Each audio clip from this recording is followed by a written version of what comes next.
Now, I really feel bad for Liborio Solis, in spite of the fact that he is a former super flyweight champion and, um, he has, I guess, the accolades that come with that, as well as the fact that, he's, I guess, I'm not entirely sure because I don't know his specific purse amounts, but I'd guess that he made a fair bit of money when he fought Shinsuke Yamanaka and Jamie McDonnell these last couple of times. It's just unfortunate the fact that in spite of the fact that he pretty much beat up Jamie McDonnell their first fight and really deserved to win that title.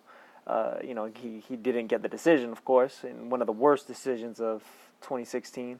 And then now here in the rematch, in a fight that was really just heating up and just getting good, it gets called a no decision based off of a head clash. To McDonnell's credit, I think he started off a lot better in this fight than he did in the first fight. This fight, he was actually landing repeated right hands over the top of Solis.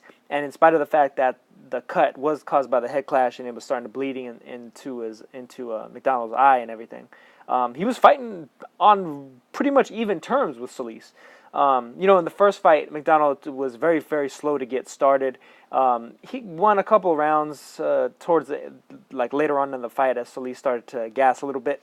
But still, Solis he should have been just so far ahead that there was no way in hell that McDonnell could have been able to make up the gap without a couple of knockdowns or a knockout. Here in this fight, it looked like it was going to be a little bit more tit for tat throughout the fight. I thought McDonnell won the first round. I thought Solis won the second round. I thought the third round was pretty much up for grabs. Of course, that's when it wound up getting stopped. So it got called a no decision. But it's looking like Solis is going to wind up having to fight Paul Butler now in order to have the winner basically become a final eliminator to fight against Ryan Burnett. I'm pretty sure it'd be another WBA elimination as opposed to an IBF one, since Burnett holds both belts. But it's just unfortunate, man, because it's one of those things where Paul Butler isn't necessarily a guy that seems to not exactly have the the judges swaying towards his side in certain fights that I've seen of his. I think he's gotten some reasonably favorable looks or favorable rounds scored for him and such. So I could very well see a similar situation going down between him and Solis. Because Solis isn't necessarily an outright knockout artist or anything. He's not a supremely heavy-handed guy, but he puts a lot into all of his shots. He's a guy that even when he fought Yamanaka, he dropped him.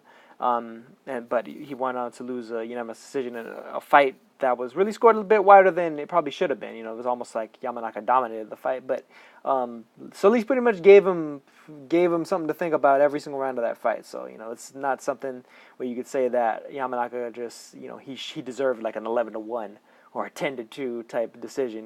Maybe more so an 8-4 would have been a bit more reasonable, 9-3 esque, somewhere in that range.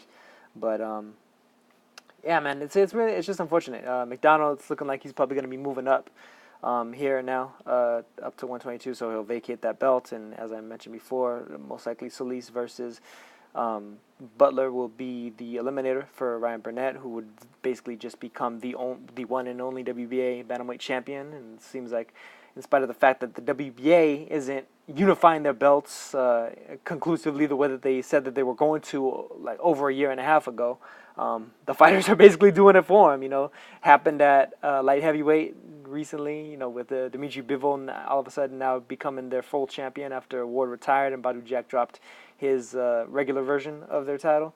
And then similar situation here. McDonnell, I guess, outgrown 118 pounds. Most likely he's going to be dropping the bantamweight title that he holds, the regular title, and moving on to 122 or even potentially 126 even to fight for either titles there or otherwise significant paydays at those weight classes, especially considering some of his countrymen fight in those weight classes. But it's unfortunate, man. It was really looking like it was going to be one of the fights of the weekend between these two. It was looking like every bit like it would have been really like a more technically clean version of what we saw with Porter versus Granados, which was just like a bar fight. Just a fun action-packed kind of two-way battle. But not necessarily as aesthetically pleasing as I think Solis versus McDonnell would have turned out to be, because their technique is just a little bit cleaner in terms of um, technical boxing, as opposed to just being more of that kind of gritty kind of fighting style as opposed to boxing style. But sometimes it just happens to go this way, and unfortunately for Solis, his luck hasn't been, or fortune hasn't been on his side as of late, the way it was a few years back. But he's the type of fighter that's gonna just keep pressing on, and just like his style in the ring is, the story of his career as it stands right now, it appears is going to be kind of that hard-working, grit your teeth and just try to grind it out and see what comes of it. But that's going to do it for this one, and I will catch you guys on the next one. Peace.